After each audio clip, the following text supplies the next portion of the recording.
शहाजीराजे भोसले, स्वराज्याचे आऊसाहेब राजमाता जिजाऊ, स्वराज्य संस्थापक महाराष्ट्राचे आराध्य दैवत छत्रपती शिवाजी महाराज, स्वराज्य रक्षक छत्रपती संभाजी महाराज, छत्रपती राजाराम महाराज, महाराणी ताराबाई यांना दिवार अभिवादन करून सन्माननीय व्यासपीठावर उपस्थित सर्व मान्यवर, सुज्ञ परीक्षक आणि उपस्थित मित्र आणि मैत्रिणी, माझा विषय आहे माझा आदर्श महापुरुष. अहो, जवळजवळ 350 वर्षानंतर त्याचं नाव घेतलं तरी अंगात उत्साह संचारतो असे एकच व्यक्तिमत्व, ते म्हणजे छत्रपती शिवाजी महाराज.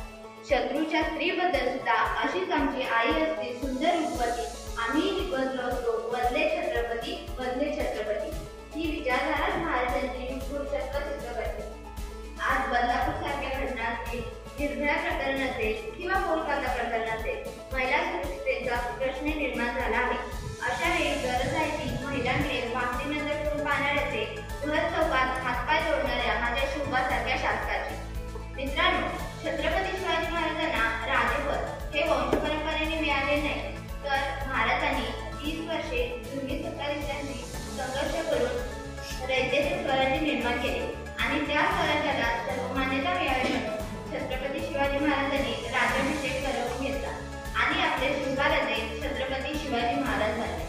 एका जहागीरदाराचा मुलगा छत्रपती बनणे ही मध्ययुगातील एक क्रांतिकारी घटना होती आणि म्हणूनच स्वतःच्या पराक्रमाच्या जोरावर छत्रपती शिवाजी महाराज एक युगपुरुष ठरले. महाराजांचे एकच ध्येय होते, छोटे असले तरी चालेल पण स्वतःचे राज्य असावे. ही स्वातंत्र्याची प्रेरणा त्यांनी रुजवली आणि बाळगली आणि म्हणूनच स्वराज्य निर्मितीच्या कार्यात झोपलेल्यांना जागे केले, जागे झालेल्यांना चालायला लावले, चालणाऱ्यांना धावायला लावले आणि धावणाऱ्यांच्या हाती स्वराज्याची पताका दिली. मित्रांनो, छत्रपती शिवाजी महाराज म्हणजे मानवी सद्गुणांचे महामेरू.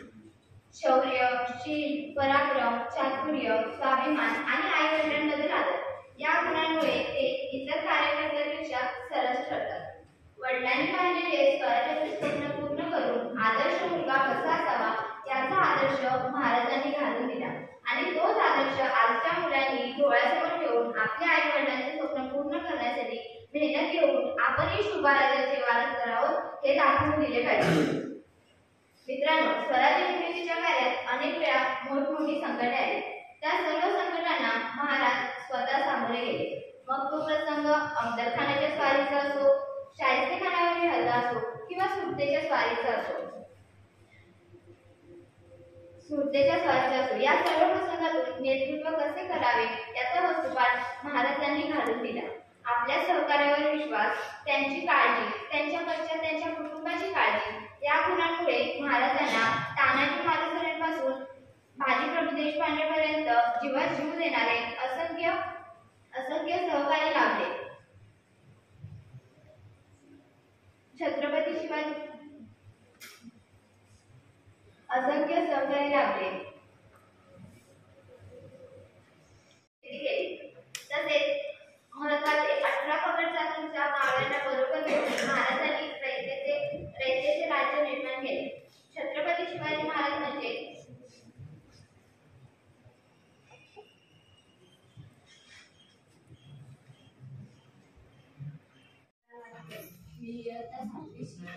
माझ्या शाळेचे नाव जिल्हा परिषद पूर्ण प्राथमिक शाळा पुणे.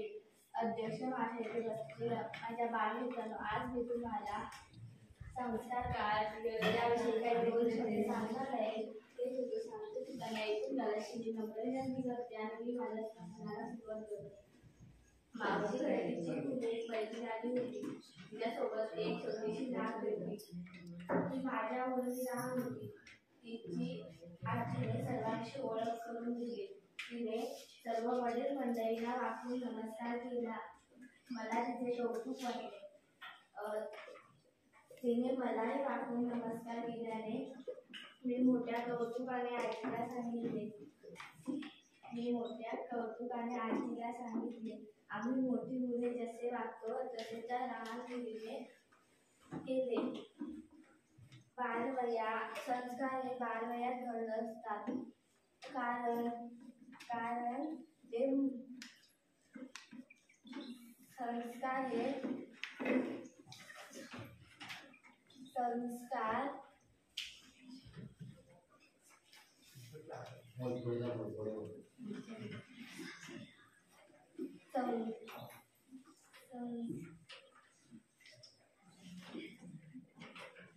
एवढे बोलले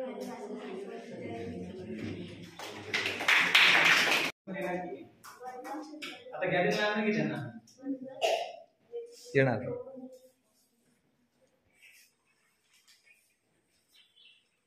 आमच्या साहेबांचं पुढे बसली आहे.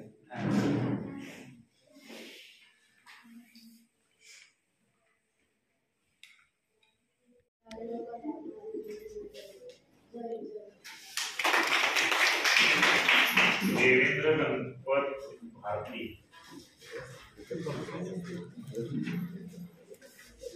नमस्कार, माझे नाव देवेंद्र गणपत भारती. मी इयत्ता 7वी शिकत आहे. माझ्या शाळेचे नाव जिल्हा परिषद पूर्ण प्राथमिक शाळा कनेरी. अध्यक्ष मास्टर पूज्य गुरुजींवर वाढीत बसलेल्या बालमित्रांनी आज मी तुम्हाला सांगणार आहे संस्कार काळाची गरज. की तुम्ही शाळेत राहते मी असे विनंती करतो आणि माझ्या वाचनाला सुरुवात करतो. आजीकडे कोणी मैत्रिणी गेल्या होत्या. तिच्याबरोबर तिची छोटीशी एक नात होती. ती माझ्याहूनही लहान होती. आजीने आमच्या घरातील सर्वांचे ओळख करून दिले व त्या नातीने सर्वांना वाकून नमस्कार केला व तिने मलाही वाकून नमस्कार केला.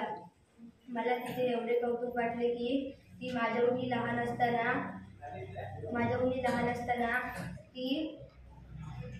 तिला एवढे संस्कार आहेत हे बघून मी आश्चर्यचकित झालो. व आजी मला म्हणाली की हे संस्कार तिच्या घरातले आहेत.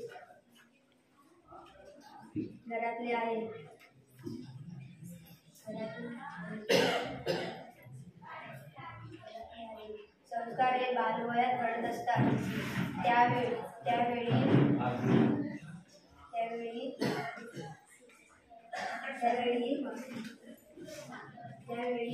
मन आपले एकाग्र नसते. त्यावेळी जे आपण बोलत असतो ते आपल्यात पक्के होत असतात. एवढे बोलणे माझ्या वाचनात. जय हिंद. कनिष्ठा साळवे.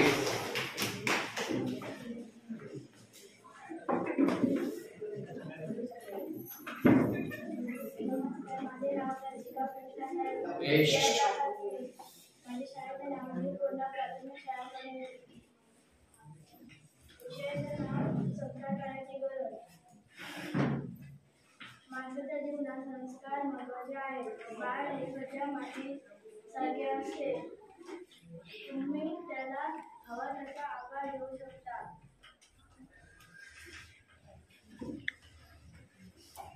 मुलाचे पहिले गुरु आई असते. आई आपल्याला चालायला, बोलायला, खायला प्यायला शिकवते व ती आपल्याला पहिला संस्काराचा पाठ शिकवते. घरातील दुसरे गुरु वडील असतात. ते आपल्याला चांगला माणूस बनण्यासाठी चांगला शिक्षण, चांगला माणूस घडवण्याचा प्रयत्न करतात. मुलाचे तिसरे गुरु म्हणजे शिक्षक. जे आपल्याला शिक्षण व शिक्षणासोबत मुलांना समाज व देशप्रती योग्य संस्कार शिकवतात.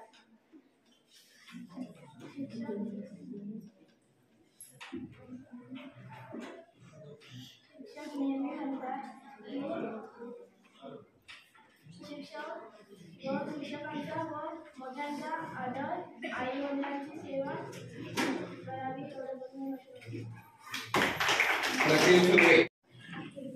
नमस्कार, माझे नाव प्रीतम परशुराम सुर्वे. मी इयत्ता 7वीमध्ये शिकतो. माझ्या शाळेचे नाव जिल्हा परिषद पूर्ण प्राथमिक शाळा कनेरी. आज मी तुम्हाला संस्कार हे काळाची गरज या विषयी 2 शब्द सांगणार आहे. तेजस्पर्शाने दूर होईल अंधार. आई वडील असतात तो मुलांचा आधार. तेव्हा मनामध्ये संस्कार म्हणजे काय, तर संस्कार म्हणजे आदर्श. संस्कार म्हणजे शिवाजी महाराजांवर घडले ते संस्कार. मी तुम्हाला एक साधी सुद्धा उदाहरण देतो. दोघं नवरा बायको आयुष्यभर खूप पैसा कमवतात, पण आपल्या मुलांसाठी कधी वेळ देत नाही. बघता बघता मुलंही मोठी होतात व परदेशी जाऊन राहू लागतात. आई वडील त्यांना फोन करायचे की तुम्ही तरी इकडे नाही तर आम्ही तरी तिकडे येतो. थोड्या वेळानंतर आई गेली तेव्हा बाबांनी मुलाला फोन केला. बाबा म्हणाले, आई होती तेव्हा तरी तुम्ही आला नाही, आई गेली आता तरी तुम्ही या. पण कोणीही गेलेलं नाही. थोड्या वेळानंतर त्यांचा एक मुलगा आला. बाबांच्या हातावर 50,000 रुपये टेकून म्हणाला, त्यातून तुम्ही आईचे दिवस करून घ्या. मुलगा म्हणाला, आता मी जातो. बाबा म्हणाले, आता तू आला आहेस तर राहून तरी जा. पण मुलगा म्हणाला, मला वेळ नाही. मुलगा म्हणाला, बाबा तुम्हाला आठवतं का की मी लहान असताना माझ्या शाळेत वक्तृत्व स्पर्धा होती तेव्हा तुम्ही माझ्या हातात 50 रुपये टेकून म्हणाला, मला वेळ नाही. प्रत्येक यशस्वी पुरुषामागे त्याचे संस्कारच असतात. म्हणून शेवटी आता ते एवढंच सांगेन, गाव म्हणजे बारिशी नाहो तो कैसे उद्योगी फसले, घर में जब संस्कारी नाहो तो कैसे रहिली बसले. एवढे बोलून माझी भाषण संपवते. दीपक धोत्रे.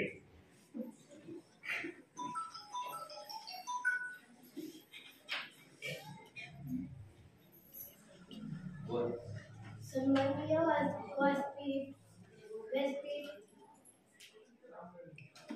गुरुजन वर्ग, पालक वर्ग आणि माझ्या बालमित्रांनो,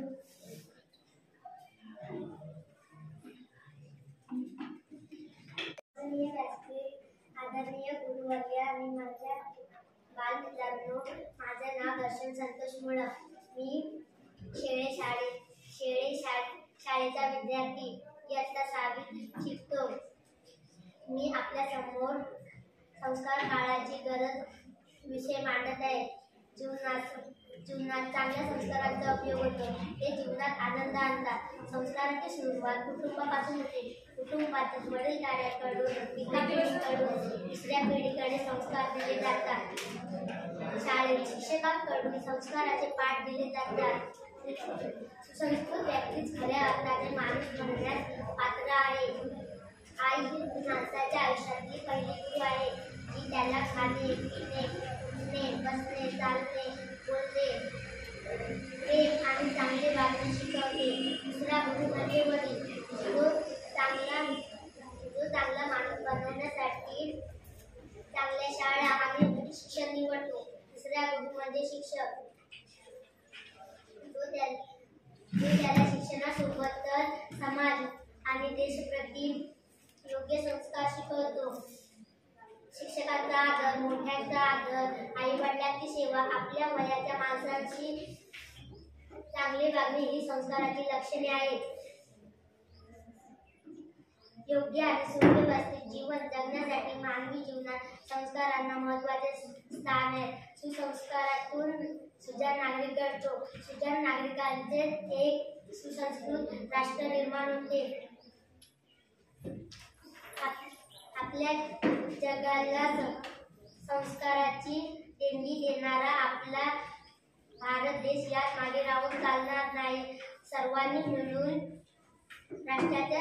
सुसंस्कृत राष्ट्राच्या निर्मितीसाठी संकल्प करूया व हे विश्व स्वर्गमय करूया. सर्वे भवन्तु सुखिनः, सर्वे सन्तु निरामया, सर्वे भद्राणि पश्यन्तु मा कश्चित् दुःखं प्राप्नुयात्. धन्यवाद. तनिषा बावकर.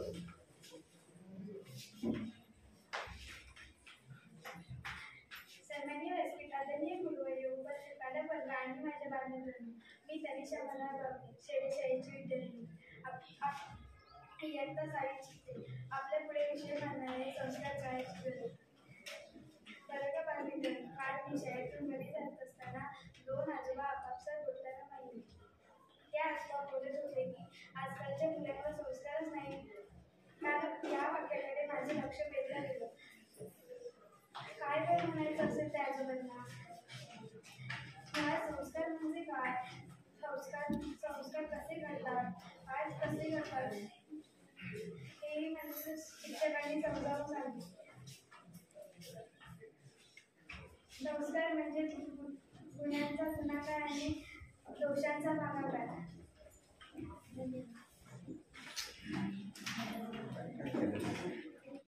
आदरणीय गुरुवर्य, उपस्थित पालकवर्ग आणि विद्यार्थी मित्रांनो, मी दृष्टी संजय पावकर, शेडे शाळेची विद्यार्थी, इयत्ता 7वीत शिकते. तेजस्पर्शाने दूर होई अंधार, तेजस्पर्शाने दूर होई अंधार, जसा मुळांचा वृक्ष असे आधार, जसा मुळांचा वृक्ष असे आधार. मनाघडवी संस्कार, मनाघडवी संस्कार, असं आपण नेहमी येतो. मग संस्कार म्हणजे काय? तर संस्कार म्हणजे शिस्त, संस्कार म्हणजे विनम्र भाव, संस्कार म्हणजे थोडा मोठ्यांचा आदर आणि संस्कार म्हणजेच माणुसकी. या संस्काराची ओळख my sisters and brothers of America या एकाच वाक्याने जग जिंकणाऱ्या स्वामी विवेकानंदांनी करून दिली. त्या संस्कार दिसतात कशातून? तर ते दिसतात माणसाच्या वागण्यातून आणि बोलण्यातून. स्वपासून म्हणजे स्वतःपासून सुरू होणारे संस्कार समाजाला, कुटुंबाला, राष्ट्राला आदर्शापर्यंत पोहोचवू शकतात. लहान मूल अनुकरण प्रिय असते. लहान मूल म्हणजे मातीचा गोळा. लहान मुलांचे मन म्हणजे जणू कोरी पाटी. या मनावर काय लिहायचे आधीच ठरवावे लागणार. मित्रांनो, तुम्हाला श्याम म्हणजे साने गुरुजी माहीत आहेतच. श्यामच्या आईने श्यामला देखील बालवयातच शरीराबरोबर मनाचीही काळजी घ्यायला शिकवली. एकदा श्यामने आंघोळीनंतर आईला सांगितले की आई, तुझा पदर जमिनीवर पसर, म्हणजे त्यावर मी पाय ठेवून घरात येईल, म्हणजे माझ्या पायाला घाण लागणार नाही. श्यामची आई म्हणाली, अरे बाळा, जशी पायाला घाण लागू देत नाहीस तशी मनालाही घाण लागू नये, याचा विचार कर हो. आईच्या या शिकवणीचे श्यामने आयुष्यभर आचरण केले. खरा तो एकची धर्म, जगाला प्रेम अर्पावे, हा महासंदेश त्यांनी जगाला दिला. जिजाऊंनी देखील शिवरायांना बालवयातच शरीराबरोबर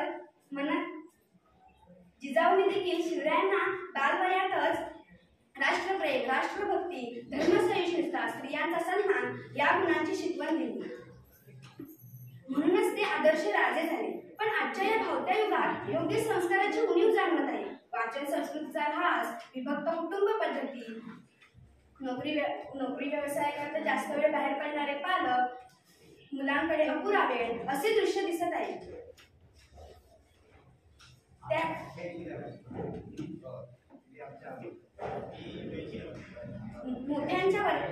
मोठ्यांच्या वर्तनातून मुलांवर संस्कार कसे करतात हे मी आपल्याला एका प्रसंगातून सांगते.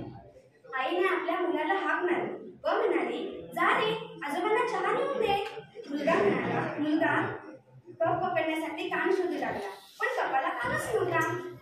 मुलगा म्हणाला, अगं आई, या कपाला कानच नाही, मग अशा जुन्या कपात तू आजोबांना चहा का देतेस?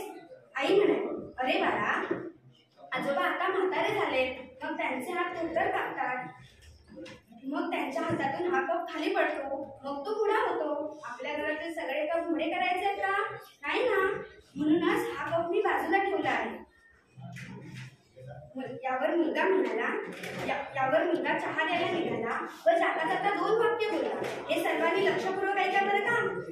हा कप तू जपून ठेव, कारण एक दिवस तूही म्हातारी होशील, त्यावेळेला मीही माझ्या घरातील कप तुटू देणार नाही. तुला देखील याच कपातून चहा दिला. म्हणूनच असं म्हणावंसं वाटतं की जे वेळात तेच आणि तेच होईल. ज्या घरात असे संस्कार दिले जातील त्या घरात माणुसकी, प्रेम कधीच फुलणार नाही, कारण निसर्गाचा नियमच आहे, जे पेरतो तेच आणि तेच उगवतं.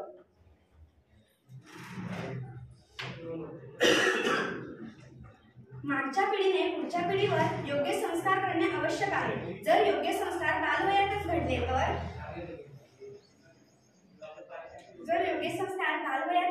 तर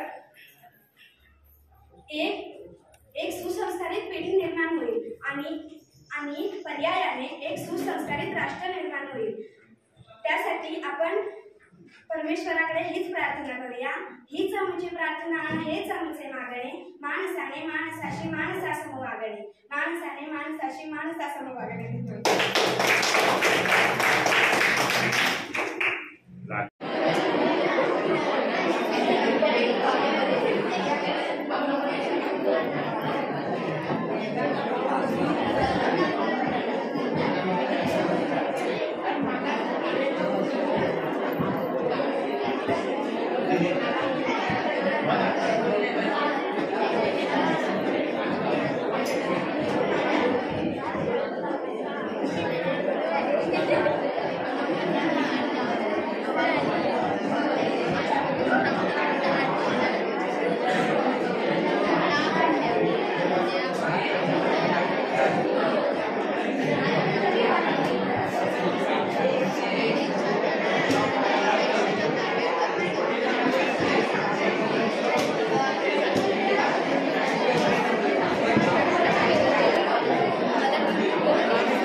बक्षीस वितरण सोहळ्यासाठी पुन्हा एकदा सर्व मान्यवरांचं आणि तुम्हा विद्यार्थ्यांचं हार्दिक हार्दिक स्वागत.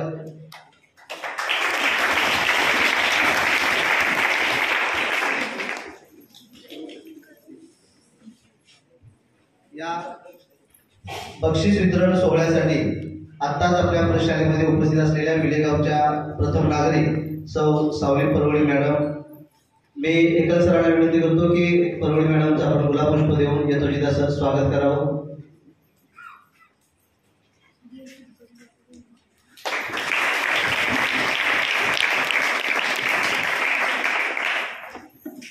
स्पर्धा आपल्या अत्यंत छान आनंदी वातावरणामध्ये, खेळीमेळीच्या वातावरणामध्ये संपन्न झाल्या. 3 गटामध्ये या स्पर्धा आज संपन्न झाल्या. या हॉलमध्ये 8वी ते 10वी आणि आपल्या 2 रूममध्ये 1ली ते 4थी आणि 5वी ते 7वी या ठिकाणी परीक्षण करत असताना सर्व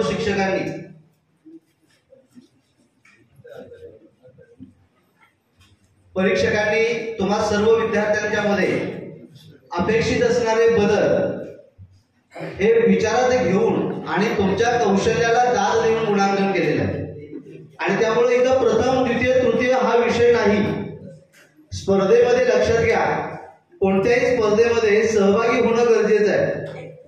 पाडवे साहेब, मी आजपर्यंत कुठल्याही स्पर्धेमध्ये हरलेलो नाही. मी स्वतः आजपर्यंत कोणत्याही स्पर्धेत हरलेलो नाही, कारण मी कोणत्याच स्पर्धेमध्ये आजपर्यंत भाग घेतलेला नाही. त्यामुळे जय पराजयाची मला कुठली भीती नाही.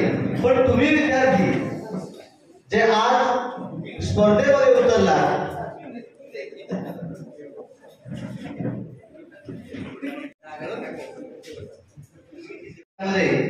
LIC व्यवसायामध्ये आपला नावलौकिक मिळवलेले, अत्यंत कष्टाळू, प्रामाणिक आणि विश्वासू सेवा देणारे सन्माननीय काझी साहेब या ठिकाणी आलेले आहेत.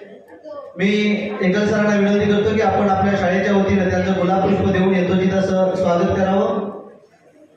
सन्माननीय अशरफजी काझी साहेब.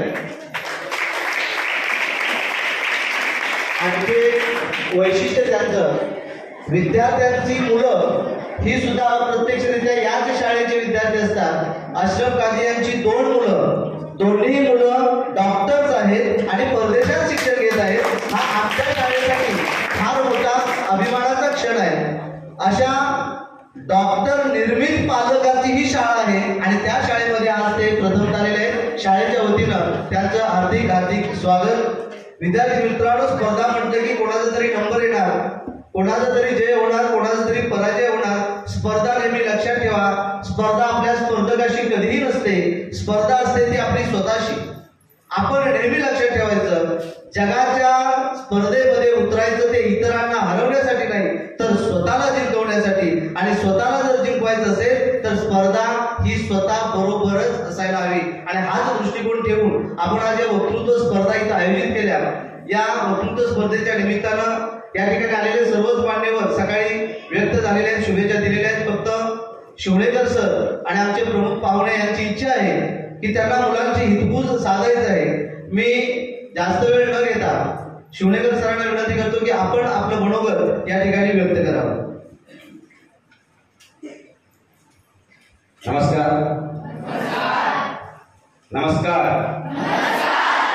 सन्माननीय व्यासपीठावर उपस्थित सर्व मान्यवर, त्यामध्ये हिरा शोभला कोणते असं म्हणतात, त्यामध्ये जे हिऱ्यासारखे शोभून दिसतात असे ते सत्य का ईमान रखे, सत्य की राह पर चलने वाले असे साखरकर साहेब, असा मी त्यांचा उल्लेख करेन की कारण इथे बरेचसे संस्थेचे वादविवाद असताना सुद्धा एक ध्रुवताऱ्यासारखे इथे या शाळेमध्ये तंबू ठोकून आहेत. कुठलंही काम असू दे शाळेचं, तिथे मी राहणार आणि शाळेच्या विकासासाठी काम करणार असे साखरकर साहेब आणि त्याचबरोबर इतर सर्व मान्यवर आणि विद्यार्थी मित्र हो. आज वक्तृत्व स्पर्धा आणि यामध्ये जे विषय होते, आई वडील माझे दैवत, त्याचबरोबर संस्कार काळाची गरज आणि महापुरुष यांच्यावर होते. एक जो विषय आहे याच्यामध्ये संस्कार काळाची गरज हा जो विषय ठेवला आहे या इथल्या सर्व स्टाफ आणि मुख्याध्यापकांनी, तुमचा खरोखर तुम्हाला धन्यवाद देतो की खरोखरच आज काळाची गरज आहे संस्कार या विषयावर बोलायला. वक्तृत्व स्पर्धेमध्ये बोलत असताना आपली जबाबदारी काय असते जे याच्यामध्ये भाग घेतात. पहिलं तुमचं भाषेवर प्रभुत्व.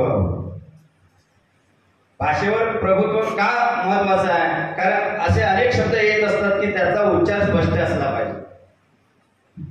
आता सिंह गर्जना 2-3 वक्ते जे होते त्यांनी म्हटलं सिंह असा त्या शब्दाचा अर्थ मराठीत सुद्धा होत नाही आणि संस्कृत सुद्धा होत नाही, कारण त्याचा शुद्ध उच्चार सिंह असा होतो. पण सिंह गर्जना केली असा शब्द झाला नाही कोणाच्या मुखात.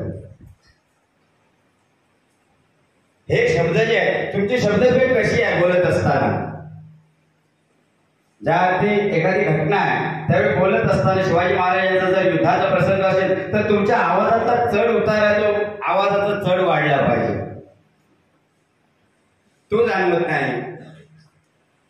तुमची शब्दपेठ कशी आहे, तुमच्या चेहऱ्यावरचे हावभाव कसे आहेत बोलत असताना, हे काही गोष्टी महत्वाच्या आहेत. हे तुम्ही टिपले पाहिजेत आणि त्या पद्धतीने तुमचं मार्गक्रमण केलं पाहिजे याच्यामध्ये. तर तुम्ही त्या स्पर्धेमध्ये ठामपणे उतरा. काही जणांचं इथे बोलायला आले होते पाठ असतं. संस्कृतमध्ये एक श्लोक आहे, शतेषु जायते शूर सहस्रेषु च पंडित वक्ता दशसहस्रेषु. पुढची एक वेळा ती सांगत नाही. शतेषु जायते शूर म्हणजे काय, 100मध्ये एक शूर निर्माण होतो. बघा 100 जेव्हा एकत्र येतात तेव्हा त्याच्यातनं एक धीट येतो. सगळे पुढे होत नाही काय झालं तर त्याच्यातनं एकटा येतो पुढे. आणि हजारामध्ये पंडित तयार होतो. तुम्ही कांबळ्यांसारखा कुठेही जावा वाणी एकदम मुख उघडलं की ते समोर जे बसलेले सगळे त्यांच्या प्रेमात पडले पाहिजे. पंडित बोलण्यामध्ये मात्र. आणि दशसहस्रेषुच वक्ता, आणि वक्ता हा 10,000च होतो. लक्षात घ्या किती विद्यार्थी होते पण किती जणांनी सहभाग घेतला नाही, कारण इथे आल्यानंतर पाय लटपटतात. म्हणून कधी इथे समोर आल्यानंतर त्याला जर आठवत नसेल तर तुम्ही हसायचं नाही, कारण आपली कुवत तिथे उभी राहायची पण नाही, पण आपल्या बरोबरचा आपला मित्र तिथे उभा राहून काहीतरी वेळेवाकड बोलतो हे त्याची हिंमत आहे. मग आपण त्याला हसायचं नाही, हे महत्वाचं लक्षात घ्या. आणि एक संस्कार हा विषय त्याच्यावर पटकन फक्त 2 मिनिटं बोलतो कारण बाकीचे बोलणारे भरपूर आहे. संस्कार संस्कृतमध्ये संस्कार म्हणजे सम अधिक कार अशी त्याची संधी होते. आणि सम म्हणजे चांगला आणि कार म्हणजे करणारा, म्हणजे चांगलं करणारा. आणि दुसरा संस्कारचा अर्थ आहे शिष्टाचार. शिष्ट म्हणजे पण चांगला आणि आचार म्हणजे पण वागणारा, आचरण करणारा, चांगला वागणारा.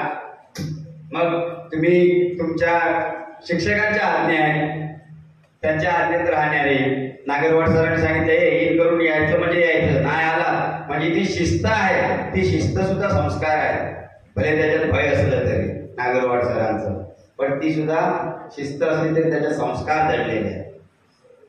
मग तुम्ही समजा शाळेच्या ड्रेसवर आहेत आणि चाललायत रस्त्याने आणि इथनं बागेत जाताना वरती बाग आहे, वरती आंबा मस्तपैकी पिकला आणि दगड मारलाय, तर तिथे जे आहेत राखणदार ते काय विचारतात, तिथे असतात ते ड्रेस कुठला आहे, युनिफॉर्म शाळेचा आहे, लगेच तो विचारणार मास्तरांनी ह्याच शिकवलं का. लक्षात घ्या. आणि सिव्हिल ड्रेसवर जर असला तुमच्या घरच्या ड्रेसवर आणि आंबा पाडताना भेटला आणि मिळाला तर लगेच तेच विचारतात काय, आईशी बाबा ह्याच शिकवलं काय. केलं तुम्ही पण नाव कोणाला पडलं, आई वडील आणि नंतर शिक्षक. का त्याचा दोष नाही, कारण हे जे संस्कार आहेत हे बालपणातच घडत असतात. आणि बालपणामध्ये तुम्ही आई वडिलांच्या ताब्यात असतात आणि मोठे झाले की जरा मोठे झाले की शिक्षकांच्या ताब्यात जातात. म्हणून शिक्षकांची जबाबदारी असते. पण शिक्षकांनी तुम्हाला सांगितलं नाही किंवा आई वडिलांनी सांगितलं नाही की आंबा पाड म्हणून, पण हे संस्कार आहे. तुम्ही येता आई वडिलांच्या पाया पडता, इथे आल्यानंतर वर्गात येताना उंबरट्याला हात लावून पाया पडता, नमस्कार करता. मग तुम्हाला लगेच असं ज्यावेळी कृती दिसते त्यावेळी लगेच समोरचा म्हणतो बघा किती छान संस्कार झालेले आहेत मुलांना. हे तेव्हाच बोलतात ज्यावेळी तुमच्याकडनं चांगली घटना घडते. आताच या 2 महिन्यापूर्वी एक घटना घडली. सगळे शाळेचे सहल घेऊन जातात आणि कुठे घेऊन जातात, ऐतिहासिक स्थळ जे आहे तिकडे घेऊन जातात दाखवायला. दुसरं कुठे असेल तर मंदिर तीर्थक्षेत्र, पण त्या शिक्षकांनी बाकी कुठे ते घेऊन गेले नाही आणि ते घेऊन गेले ते वृद्धाश्रम दाखवायला गेले. ते सगळे शिक्षक आणि ती मुलं कॉन्व्हेंटची मुलं होती. आणि वृद्धाश्रम म्हणजे तुम्हाला कळलं काय आहे ते, की ज्यांचा कोण वाली नाही म्हाताऱ्यांचा, त्यांना तिथे नेऊन टाकलं जातं, तो वृद्धाश्रम. आणि तिथे नेऊन हे सर सगळे मुलं फिरतात, सगळ्यांचे हितगुज करतायत, त्या म्हातारी सगळे आजी आजोबा त्यांच्याशी बोलतायत, शिक्षक सुद्धा इकडे तिकडे फिरतात. आणि त्याच्यात एक 7वीची एक मुलगी होती छोटीशी, तिची नजर एखाद्या म्हातारीवर पडली. जरा पुढे गेली, तिला काहीतरी वाटलं, काहीतरी चेहरा ओळखीचा वाटतोय. जरा पुढे गेली, तिचं मन चलबिचल झालं, काहीतरी भानगड आहे. आणि आणखी पुढे गेली, मान खाली घालून म्हातारी होती, तिच्या हनवटीला तिने हात घातला आणि अशी मान वरती केली. तिला धक्का बसला, कारण ती तिची आजी होती आणि मोठ्या आजी करून भीटी मारला आणि ओक्साबोक्शी रडायला लागली. तिने आजीने सुद्धा मुलीला ओळखला आणि ती सुद्धा ओक्साबोक्शी रडायला लागली, भुके देऊन रडायला लागले आणि मुके घ्यायला लागले. त्यांचं ते वातावरण बघून तिथले जे सगळे जे विद्यार्थी होते ते सुद्धा त्यांचे सुद्धा अश्रू अनावर झाले आणि शिक्षक सुद्धा रडत होते. हे सगळं रडण्याचं वातावरण असताना नियती मात्र हसत होती. का हसत होती? कारण ज्या मुलाला तळहाताच्या फोडाप्रमाणे ज्या आई वडिलांनी जपलं होतं, मोठं लहानाचं मोठं केलं होतं, त्या मुलाने आपल्या पत्नीच्या नादाला लागून, बायकोच्या नादाला लागून त्या आईला घरातून बाहेर काढलं. इथे संस्कार मिळाले, संस्कारांची चिरफाड झाली, लक्षात घ्या. मग हे कधी आपण करणार? आई वडिलांना, पण सगळे वारकरी जातात, बघतायत मी पंढरीला, पंढरपुरात का जातात? त्या विठ्ठलाला भेटायला. पण तो विठ्ठल त्या विठेवर का उभा राहिलेला? असा कटेवर हात घेऊन असाच नाही राहिलेला. त्या पुंडलिकाने फक्त आई वडिलांची सेवा केली, बाकी भक्ती केलेली नाही, माळ जपलेला नाही, नामस्मरण केलेलं नाही. तो परमेश्वर सुद्धा तुमच्या आई वडिलांची जर सेवा केला तर तो तुमच्या भेटीसाठी येतो. मग आज ही परिस्थिती वृद्धाश्रमामध्ये आई वडिलांना टाकायची किंवा त्यांना गोट्यात जागा द्यायची परिस्थिती आज वेळ का आली आपल्यावर?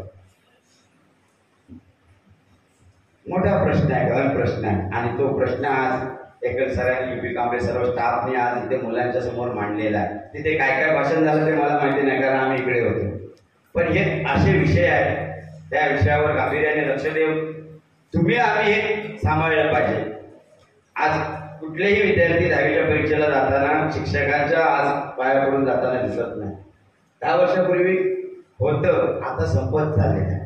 शिक्षकांबद्दल तेवढी आस्था राहिलेली नाही आहे, आई वडिलांबद्दल तेवढी आस्था राहिलेली नाही. सगळं हे डिजिटल साहित्य आलेलं आहे, सगळं मोबाईलवर सगळं बघायला मिळतं, त्याच्यामुळे सगळी आज मुलं भरकटलेली आहेत. पण माझी तुम्हाला सर्वांना नम्र विनंती आहे की आपले संस्कार आहेत ते आपण जपले पाहिजे. हिंदू धर्माचे 16 संस्कार सांगितले आहेत, त्याच्याशी आणि या संस्काराशी काही संबंध नाही. ते संस्कार 16 सांगितले आहेत, त्याच्या लग्न आलं, आपलं नामस्मरण आलं, अंत्ययात्रा काढली जाते, हे सगळे त्याच्या 16 संस्कार आहेत, त्यातही या संस्काराशी संबंध नाही आहे. पण हे संस्कार आपण सर्वांनी मिळून पाळूया, जेणेकरून ही पुढीची पिढी भविष्यात एक चांगली उत्तम नागरिक बनेल आणि एक हे जग सुद्धा, आपलं राज्य सुद्धा आणि जग सुद्धा हे संस्कार क्षम होईल अशी आशा बाळगतो. आणि या ठिकाणी मला 2 मिनिटं बोलायला दिले त्याबद्दल सर्वांचे आभार मानतो. धन्यवाद. धन्यवाद सर. या वक्तृत्व स्पर्धेच्या निमित्तानं आपण देखील वक्तृत्वाचा एक आगळा वेगळा संस्कार आमच्या विद्यार्थ्यांना दिला. यानंतर आजच्या कार्यक्रमाचे प्रमुख पाहुणे सन्माननीय बोरुले साहेब, ब्रेक के बाद त्याला म्हणतो आपण, म्हणजे बाहुबली 1 आणि बाहुबली 2, तसा आता हा दुसरा पात्र त्यांनी तुमच्याशी हितगुज करण्याची इच्छा व्यक्त केली आणि त्यामुळे मी बोरुले साहेब विनंती करतो की आपण आपलं मनोगत या ठिकाणी व्यक्त करा.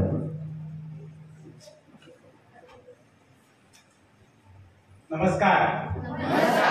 मगाशी आपण नमस्कार केलाय, पुन्हा एकदा करतो, कारण नवीन पाहुणे म्हणजे माजी विद्यार्थी किंवा येथील प्रतिष्ठित व्यक्ती इथे आलेले आहेत. तुम्ही खूप छान बोललात, खूप बरं वाटलं. आणि मुलांशी हितगुज साधण्यासाठी मी जो प्रसंग मला येतो त्यावेळी खरंच, आता मी पुन्हा वेळ मागून घेतली, त्याने मला सांगितलं होतं याने की फक्त शुभेच्छा द्या, पण नाही, मला बोलायचं. मला बोलायचं का तर मी विद्यार्थी आहे, या शाळेचा माझी विद्यार्थी आहे आणि माझ्याच विद्यार्थ्यांशी माझ्याच म्हणजे संगड्यांशी मला पुन्हा एकदा बोलायचंय.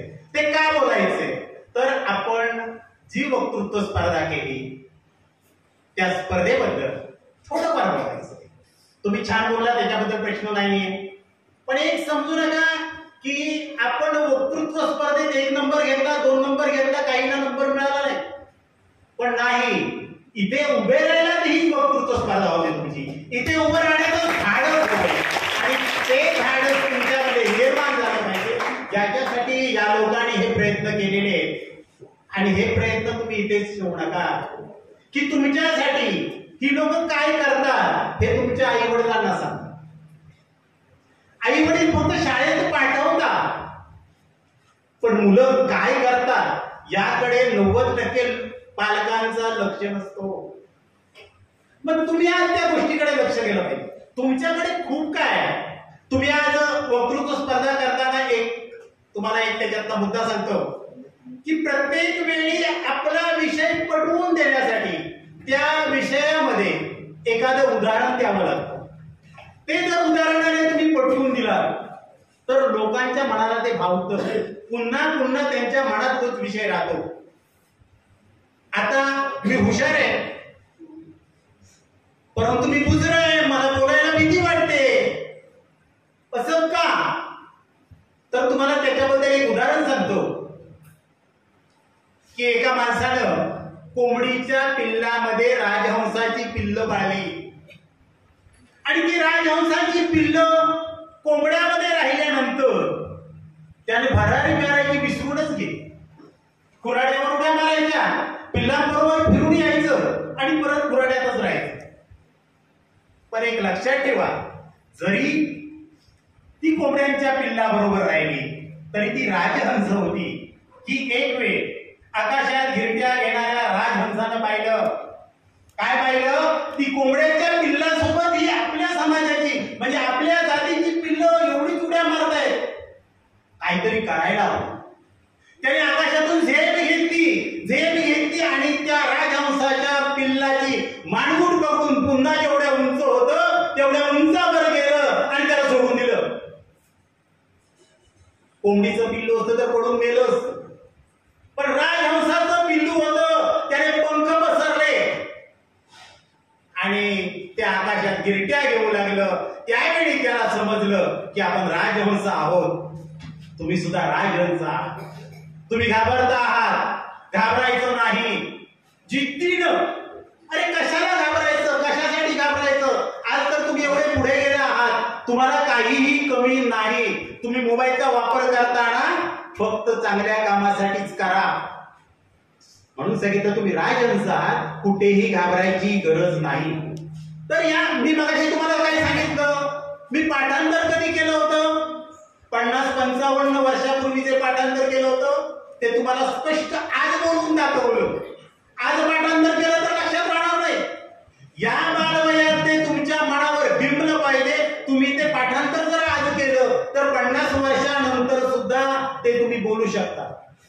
मी या पाठांतर केल्याचा सर्वात मोठा फायदा तुम्हाला सांगतो. मी 10वीच्या माझ्या 10वीत गेलेली आधी सर्वात महत्वाचं सांगतो, माझा मोठेपणा सांगत नाही पण पालकने काय करायला हवं हे सांगतोय की माझी 3 मुलं स्कॉलरशिप मध्ये पहिली आलेली आहे. आज ती 3 मुलं पुण्यात आहे. माझ्याकडे काही नाही, मी गंगार आहे, स्पष्ट बोलतो. पण मी जे शिकलो ते त्यांच्यामध्ये उतरवलं. 10वीच्या मुलाचा अभ्यास करताना मी 10वीचा अभ्यास केला, त्याला 89% शाळेत पहिला आणला. 4थी मध्ये स्कॉलरशिप, 7वीची स्कॉलरशिप आणि 8वीची, ज्यावेळी 7वीची स्कॉलरशिप बंद झाली त्याच वर्षी माझ्या मुलीने 7वीची स्कॉलरशिप देऊन 8वी मध्ये गेली. तर 8वी मध्ये सुद्धा तिने स्कॉलरशिप मध्ये तालुक्यात पहिला नंबर काढला. पालकांनी दक्ष राहिलं पाहिजे. शिक्षक इथे किती वेळ असतात, शिक्षक लक्ष घालतील, पण तुम्ही पालकांना सांगा बाबा मला हे हवंय, मला हे करायचंय, या मार्गाने जायचंय. याच्यासाठी प्रत्येकाने दक्ष राहिलं पाहिजे. आता तुम्हाला दुसरं एक उदाहरण सांगायचं मला, तुम्ही म्हणाल अरे क्रिकेट, कबड्डी खेळलीच पाहिजे. कबड्डी खेळा, कुठेतरी पुढे जाता येईल. तुम्ही धावांच्या स्पर्धा आता मॅरेथॉन असतात त्याच्यामध्ये भाग घ्या. क्रिकेट फक्त नावाला खेळा. क्रिकेटमध्ये आपण इथून तेवढं पुढं पडू शकत नाही. आणि या कबड्डीचं मार्गदर्शन करण्यासाठी आमचे पाडावे साहेब इथे आहेत. कबड्डीमधून त्यांनी आपलं जीवन या कबड्डीच्या याच्यावरच पुढच्या नोकरी म्हणा किंवा मुलांचं शिक्षण म्हणा हे कबड्डीच्या माध्यमातून केलंय. हे तुमच्याबरोबर कोणी त्यांनी सांगितलं असेल. पण एकाच विषयात गर्क न राहता कुठचं तरी एक ध्येय समोर ठेवायचं आणि त्या ध्येयाचा पाठलाग करताना छोट्या छोट्या गोष्टी करत राहायच्या. तुमच्या समोर परवाचंच उदाहरण तुम्हाला माहितीच असेल, सचिन तेंडुलकर आणि विनोद कांबळे. सचिन तेंडुलकरने समोर एक ध्येय ठेवलं होतं, पण विनोद कांबळेंनी काय केलं होतं, ध्येय ठेवलं पण त्याला आणखी एक ना धड भाराभर चिंध्या केल्या. त्याच्यामुळे ते शक्य झालं नाही. त्यामुळे सचिन जागतिक लेवलला गेला. याच्यावर तुम्हाला वक्तृत्व स्पर्धेबद्दल सांगतोय. याच्यावर जर उदाहरण द्यायचं झालं तर वेदशास्त्र पुराण हे जगाला समजावं म्हणून 3 एक शास्त्रज्ञ असे बाहेर पडले आणि जगाला सांगत सुटले. वेदशास्त्र पुराण सांगत सुटले आणि असं करता करता या नदीवर आले. नदीवर नावाडी होता. नावाडी तुम्हाला माहित असतो, फक्त पंचामंडळ नसतो. आणि ते ज्यावेळी होडीत बसले त्यावेळी त्याच्याकडे होडीवाल्याकडे पाहून विचारतोय, वेद ज्याला येतात तो विचारतोय, का तुम्हाला वेदाबद्दल माहिती आहे का? तर म्हणतो नाही. म्हणतो तुमचं जीवन फुकट गेलं. असं तिघांनीही विचारलं. मी जरा शॉर्टकट मध्ये घेतोय. तिघांनीही विचारलं आणि त्या नावाड्याला सांगितलं तुमचं जीवन फुकट आहे. तुम्हाला वेद शास्त्र पुराण यामध्ये काहीही कळत नाही. एवढ्या सोसाट्याचा वारा सुटतो, नाव हलू लागते आणि थोड्याच वेळात वादळाला सुरुवात होते. त्यावेळी तो नावाडी त्या तिघांना विचारतोय तुम्हाला पोहता येतं का? तर ते म्हणतात नाही. म्हणतो तुमचं तिघांचे जीवन फुकट आहे. काय झालं असेल, वेदशास्त्र पुराण सगळे शिक्षण होतं पण पोहता येत नव्हतं. वादळामध्ये ती नौका बुडाली, तिघेही बुडून गेले. नावाडी वाचला. पण मी काय म्हटलं की आपल्याला प्रत्येक गोष्टीचं ज्ञान असायला पाहिजे, पण आपण समोर ध्येय ठेवूनच निघालं पाहिजे. समोरच्या ध्येयाकडे लक्ष ठेवून काम केलं पाहिजे. इथे खूप वेळ होतोय, मला खूप काय बोलायचंय. याच्यानंतर खरंच मी पाडावीची संमती येऊ, पुढच्या तरी कार्यक्रमाला येऊ, खूप काय तुमच्याशी हितगुज करणार आहे. पण आता तुम्हाला पण भूक लागली, वेळ खूप झालाय. आलेले सगळे मान्यवर सुद्धा सकाळपासून आहेत. मी तुम्हाला एकच सांगेन की परवाच उदाहरण दिलं होतं माझ्या शाळेत. ते छोटस उदाहरण, लहानपणापासून आपल्याला कासवाची आणि सशाची गोष्ट शिकवली जाते. आपण फक्त मनोरंजन म्हणून मनावर घेतो, पण ते खरं प्रबोधन असतं. काय प्रबोधन असतं की कासव कसा जिंकला, ससा चपळ असून कासव कसा जिंकला. तर सशाने कंटाळा केला, तो ससा तुम्ही बनू नका. आणि त्या पद्धतीनं चांगल्या मनानं चांगल्या प्रेरणेनं अभ्यास करत राहा. आई वडिलांचं नाव उज्ज्वल करा, शाळेचं नाव उज्ज्वल करा. आज तुमच्यासाठी ज्यांनी परिश्रम घेतले त्यांचं नाव उज्ज्वल करा आणि देशासाठी करा, कोकणसाठी काहीतरी करा. एवढीच नम्र विनंती करेन आणि थांबेन. जय हिंद, जय महाराष्ट्र. धन्यवाद गोरले साहेब. खरं म्हणजे गोरले साहेब आणि अशरफ काझी ह्या दोघांच्याकडे पाहिल्यानंतर एक गोष्ट लक्षात येते. काझी साहेबांची 2 मुलं डॉक्टर्स आहेत.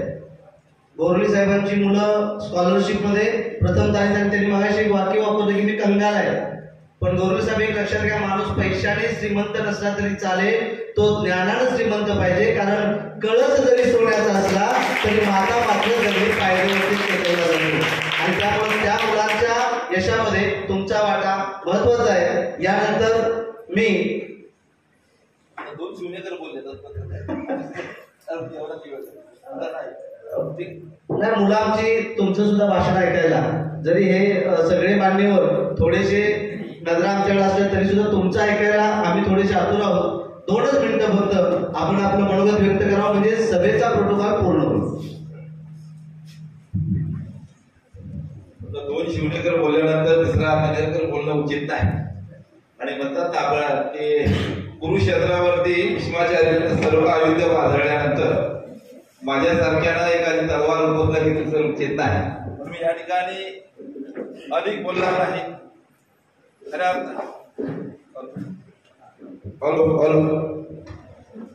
खऱ्या अर्थानं भरपूर बोलायचं होतं, परंतु वेळ अभावी या ठिकाणी मला अधिक बोलता येत नाही. बांधवानो,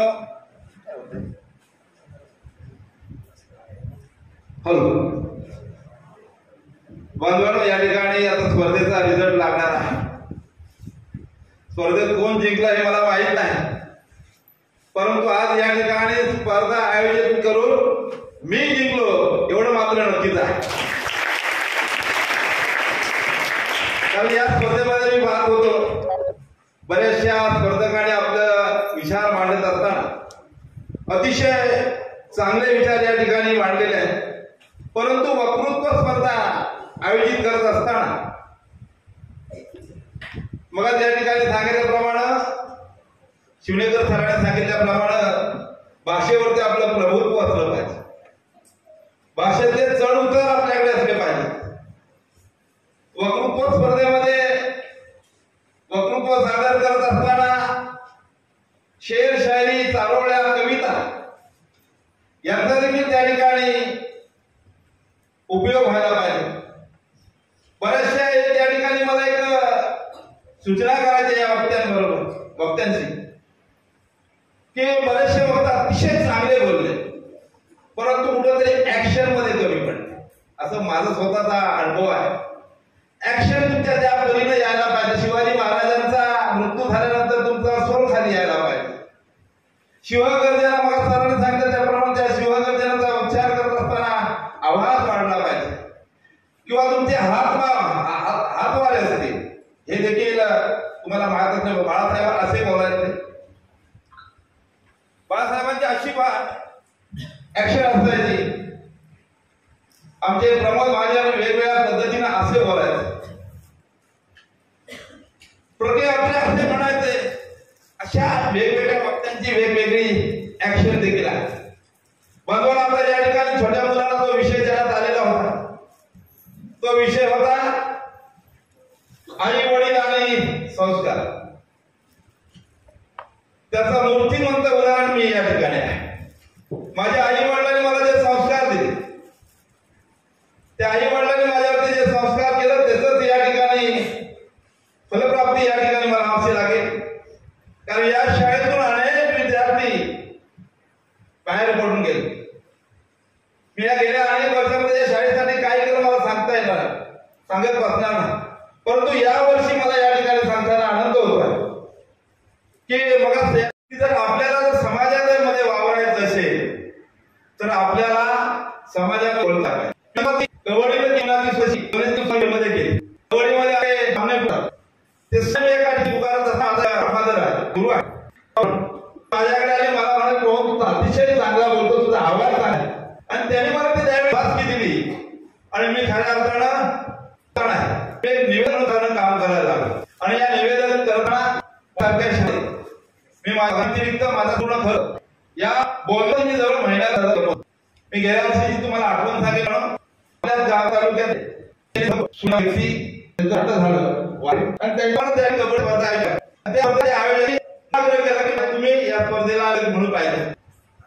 मी म्हटलं किती मान या स्पर्धेत आम्हाला पाहिजे. मध्ये संध्याकाळी 7 वाजता घ्यायचा, 10 वाजता तो बंद करायचा. 3 दिवसामध्ये त्याचे 10,000 रुपयाचं प्रॉफिट दिलं. आणि म्हणून तुम्ही उद्या नोकरी करा, धंदा करा, परंतु ही जोड धंदा तुम्हाला ही जोड करा जर तुमच्याकडे अवगत असेल तर निश्चितपणाने तुमच्या संसारामध्ये, तुमच्या जीवनात पैसे कमवणे सुवर्ण या वक्तृत्वाच्या माध्यमातून तुम्हाला मिळेल. मी एक वक्तृत्वाचं एक उदाहरण देईल आणि मी माझं भाषण संपवणार. मी घाटकोपर शिराज तुमच्या माहिती करता की बाजूला एक अतू नावाचा वेगळं राहत होतो. मी तिने शिकताना मी रात्रीची सकाळी आलो. वेगवेगळ्या तालुक्याला कसा प्रवास करायला होता. त्या खातूने मार्ग दिला की वाढावी या चहा घ्या. मी म्हणलो चहा देतो, निशाण देतो, काय माझ्याकडून स्वार्थ असा. मी त्याच्या मला म्हणाले दुपारच्या नंतर कुठं जाणार आहे. मी म्हटलं नाही, झोपणार आता, जेवण करून रात्री कामावर जाणार आहे. तर म्हणाले तुम्ही माझ्याबरोबर याला.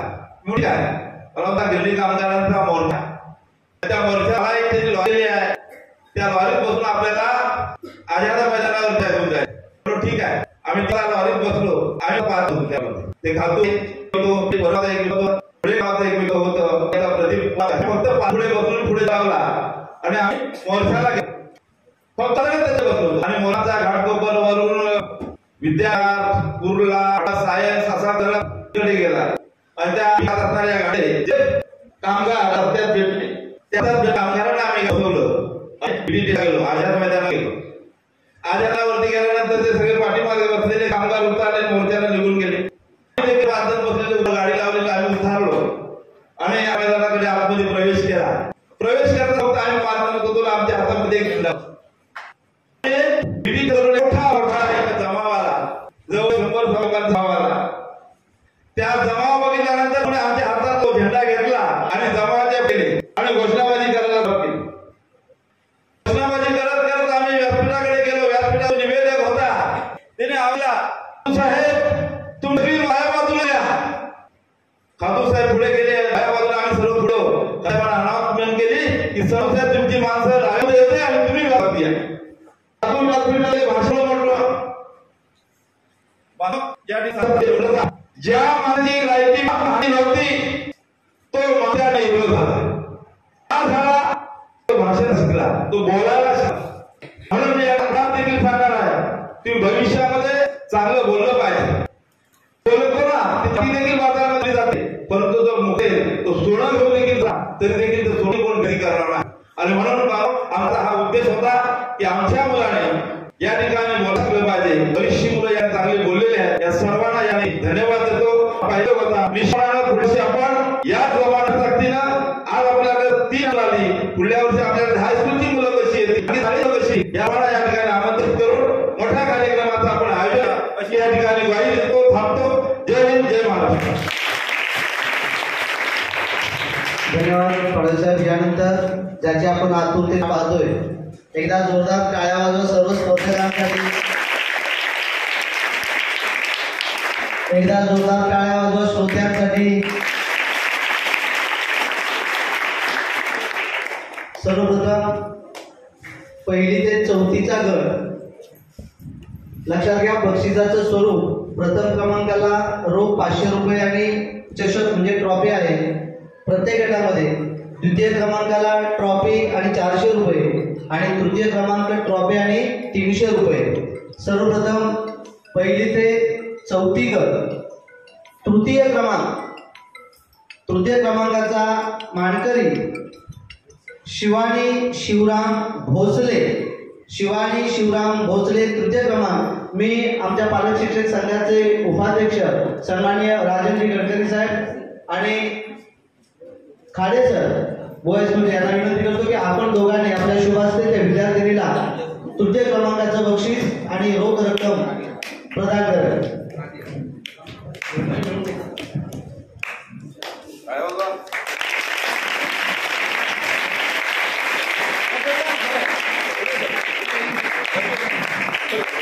कृपया 2 मान्यवरांनी बक्षीस द्या एकत्रित येऊन. 1ली ते 4थी द्वितीय क्रमांकाचा मानकरी श्रेयश प्रदीप कुंभार. सन्माननीय अनिलजी शेलार आणि दिगंबर गावीकर या दोघांना विनंती की आपल्या शुभ हस्ते त्याला हे रोख बक्षीस आणि चषक प्रदान करावं. द्वितीय क्रमांक रोख 400 रुपये आणि चषक. आणि या गटाचा प्रथम क्रमांकाचा मानकरी आहे वरद संदीप तावडे. मी विलेगावचा प्रथम नागरिक सावली बनवली मॅडम आणि तावडे मॅडम या दोघींना विनंती करतो की आपण आपल्या शुभ हस्ते त्याला हे प्रथम क्रमांकाचं बक्षीस प्रदान करावं.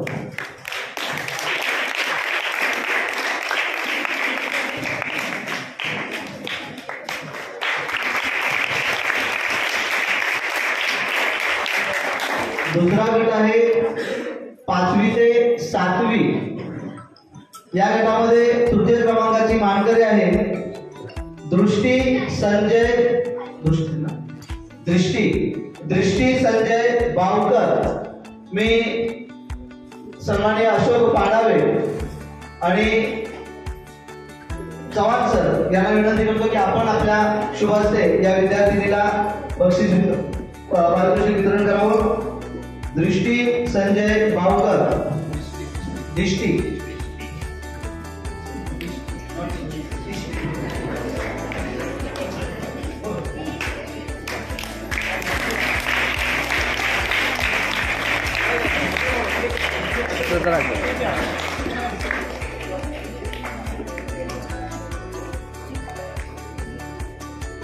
द्वितीय क्रमांक या गटातील दिव्या शैलेश शिंदे.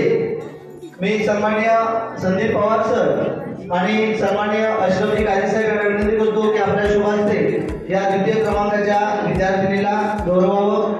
कुमारी दिव्या शैलेश शिंदे.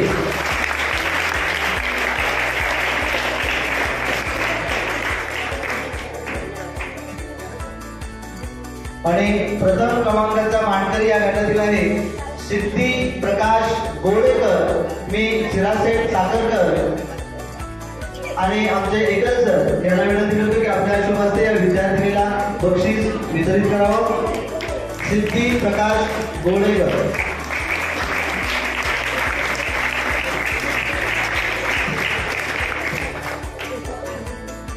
तिसरा गट आहे 8वी ते 10वी. तृतीय क्रमांक साक्षी उदय कांबळे. मी शिवनेकर सर आणि सन्माननीय तेरोडकर गुरुजी यांना विनंती करतो की आपण आपल्या शुभ हस्ते तिला हे बक्षीस प्रदान करावं. कुमारी साक्षी उदय कांबळे.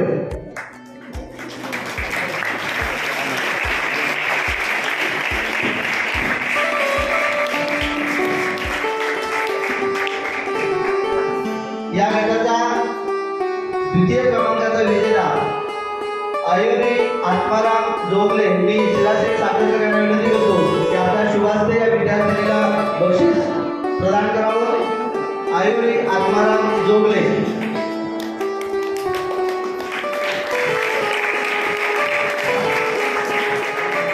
आणि या गटाची प्रथम क्रमांकाची मानकरी आहे चैत्राली रघुनाथ खानविलकर.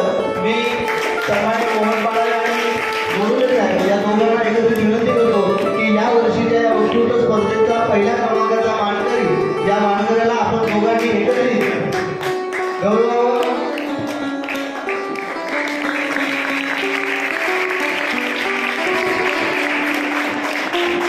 धन्यवाद. सर्व विजेत्या स्पर्धकांचं शाळेच्या वतीनं खूप खूप अभिनंदन. आता सगळे जे बक्षीस आहेत त्याचे फोटो नंतर घेऊया.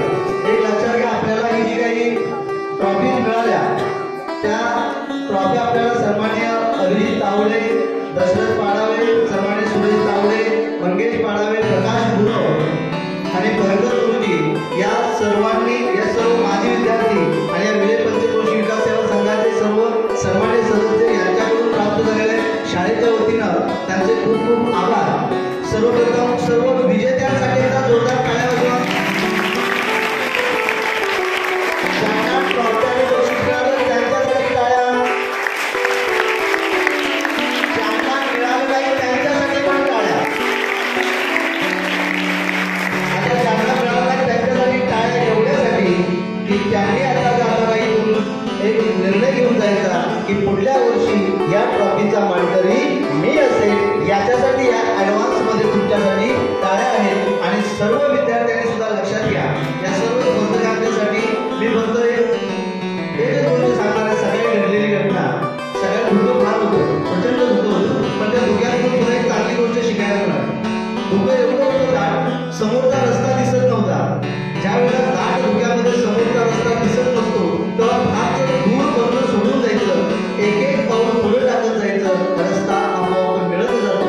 हे धुक्याकडून जसं शिकता येतं तसं या स्पर्धेमधून आज जे चुकलो ते उद्या घडणार नाही आणि उद्या जे करणार आहे त्याची तयारी आजपासून करणार आहे. हा विचार तुम्ही घेऊन यावर